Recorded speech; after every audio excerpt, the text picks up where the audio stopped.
two confessions I have to make. First, I am that person that scours the internet for antique garden gnomes and rehabilitates them without telling my husband, so I can secretly deploy them throughout the house for him to find. See, my husband, Jean-Philippe, Monsieur Cypres, he's a photographer, and we have different working hours because of that.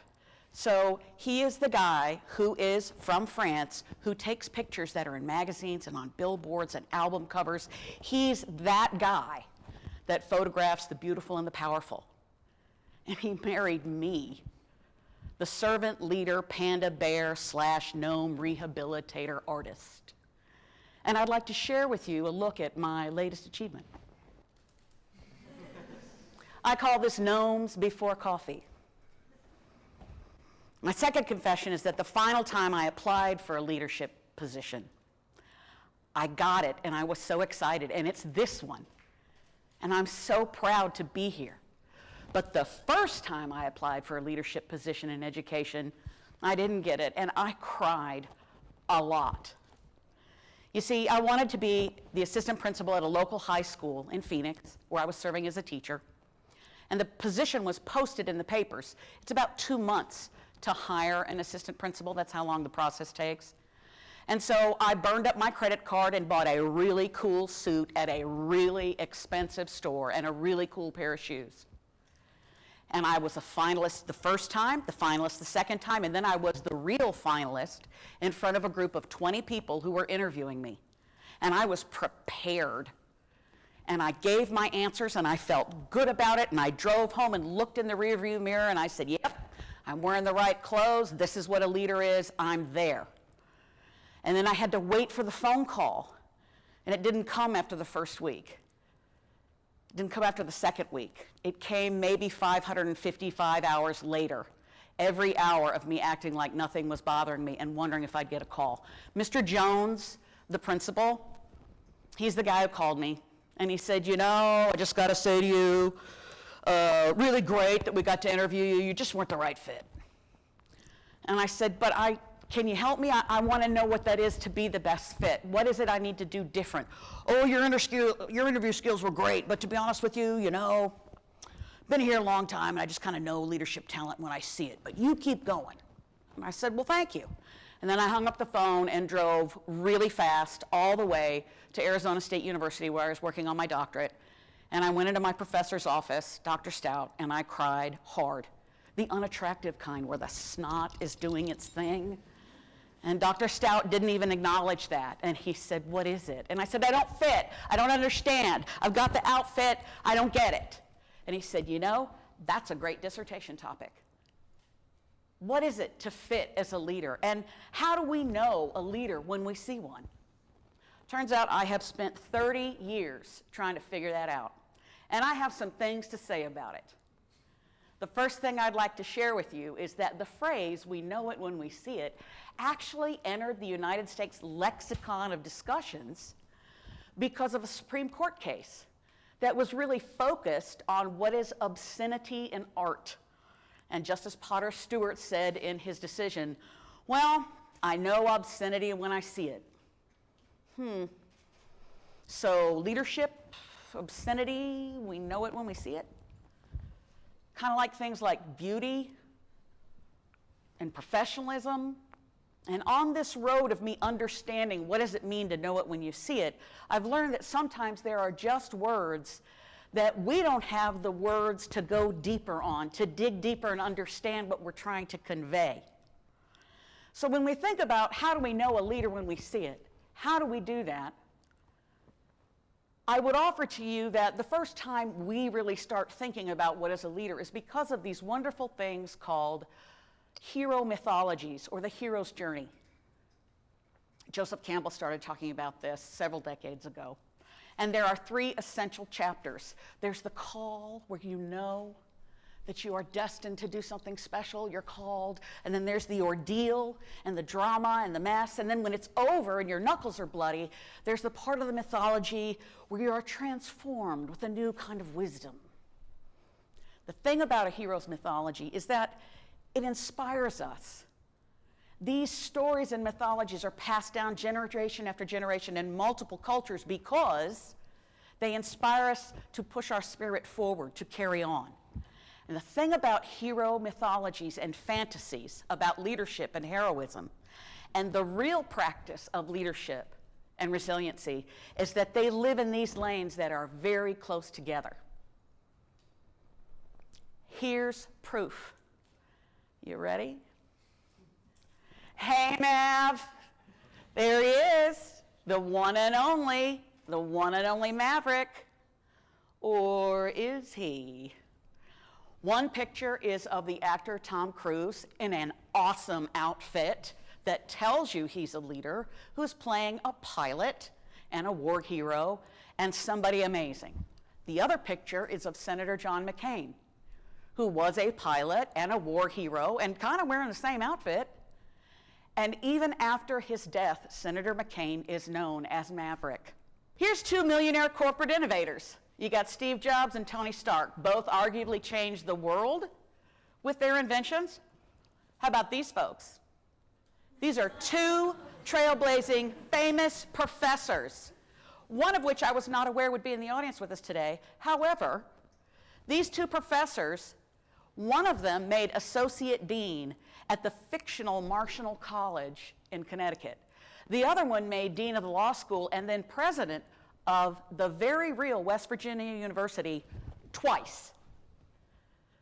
When I look at these two pictures, I'm struck because I expect to see them both sitting around somewhere in a pub thinking about how to make the world a better place. And they're probably friends in real life, and I just don't have clearance to know about it yet. One of the things that very real leaders do is that they spend their day thinking about purpose. They spend their day thinking about the difference between the fantasy of leadership and the reality of practice. Here's what a lot of my research has looked at over the past few years. When we think about the fantasy of leadership, there's always awesome fashion. There's always something that lets us know, I am a leader. In reality, sometimes there's awesome fashion and sometimes somebody's just standing in front of you wearing jeans. In fantasy leadership, there is in-the-moment drama and crisis. In reality leadership, it is a long, mundane game. Skills are part of the DNA, of course, in fantasy leadership. It just all happens naturally. Leadership is a practice, like medicine, like yoga, like law. It requires training and practice regularly. The through line in our hero mythologies, in our fantasies of leadership, is courage. The through line in reality is often purpose. Here's a few other of my favorites. Fantasy leadership, not always a sequel. Reality leadership, there's always a sequel until they put up a statue or a tombstone, one of the two. Fantasy leadership stories end in victory, and victory is up for debate in the reality of leadership. To have a practice of real leadership, we have to start with recognizing our purpose. So how do you know it when you see it? Well, the latest research I have been chipping away at for the past few years, I found a couple interesting patterns from interviews I've done with people all around the country. One is that the difficulties in your role or your classes are energizing. We like it. Two, when you think back over your life, the puzzles and the victories from being in a leadership role form a through line. The puzzles and the victory of being in a leadership role in what you choose as your purpose form a through line. And lastly, that sentence at the bottom, that's a formula for how you explain your purpose to yourself and others. I am X, I do Y, this is how I make the world a better place. For example, I'm a teacher, I build bridges between universities and communities to help others around the world and here in our region have better lives through better access to health care and education. Claiming your purpose with a sentence like that is not the same as igniting it. And igniting your purpose is something you must do every day. You start the day by claiming for the day 3 gratitudes. For example, I am grateful that this presentation is still flowing smoothly. There's a gratitude. 2, name A to B. In other words, you've started the day in gratitude, but you're going to do one thing that matches your path of purpose. Just one. Name it and claim it to start your day. The next thing you have to do is forgive your cruelties from the day before. And we forgive our cruelties for ourselves, not for others, so we can stay focused on our purpose. And then the last one is to chase ridiculous joy. And research tells us that when we do these things, that's how we fire up larger networks of neurons that help us keep that growth mindset, that help us build resiliency skills. And I know that's true because it's not just neuroscientists who said this. Rocky Balboa said it. Truth is, it wasn't Rocky. It was Sylvester Stallone, an actor and a screenwriter who wrote the movie about Rocky, among other things, and he said it. And you know what's great about that movie, Rocky?